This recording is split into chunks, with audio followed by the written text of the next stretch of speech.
ہندوستان کے پہلے مجاہد آزادی شیر میسور ٹیپو سلطان شہید، جن کی زندگی آج مسلم نوجوانوں کے لیے ایک قابل تقلید و قابل نمونہ ہے، ہر پہلو سے امن و انصاف، فرقہ وارانہ ہم آہنگی کا ایک مثالی کردار ادا کرتے ہوئے رہتی ہے۔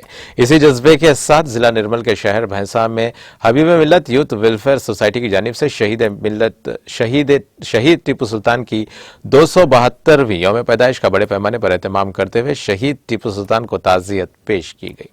سوسائٹی کے صدر شیخ قدیر کے علاوہ دیگر اراکین نے سوسائٹی کی نگرانی میں اس جلوس کا بعد نماز ظہر نزد مسلم شادی خانے سے آغاز کیا گیا، جبکہ اس جلوس میں ہزاروں مسلم نوجوانوں نے شرکت کی۔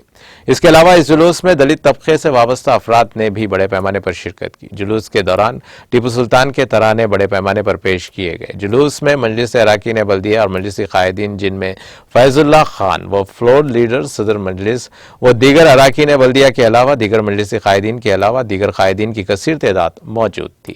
اس جلوس کے پیش نظر بھینسہ پولیس کی جانب سے وسیع تر بندوبست کیا گیا تھا۔ بھینسہ سرکل انسپکٹر پروین کمار کے علاوہ سب انسپکٹرز اور پولیس جوانوں کی کثیر تعداد کو تعینات کر دیا گیا۔ اس کے علاوہ وجرا گاڑی کو بھی متحرک کیا گیا۔ اس کے علاوہ جلوس کے دوسرے مقامات پر جانے سے روکنے کے لیے بیریکیڈز بھی لگائے گئے تھے اور پولیس جلوس پر کڑی نظر رکھتے ہوئے ویڈیوگرافی کی جا رہی تھی۔ یہ جلوس پولیس اسٹیشن کے روبرو سے ہوتا ہوا شہید ٹیپو سلطان چوک پہنچا، جہاں پر فیض اللہ خان فلور لیڈر نے پرچم کشائی کی۔ بعد ازاں مذکورہ قائدین کی جانب سے شہید ٹیپو سلطان کو تعزیت پیش کی گئی اور اس طرح جلوس پرامن طور پر اختتام کو پہنچا۔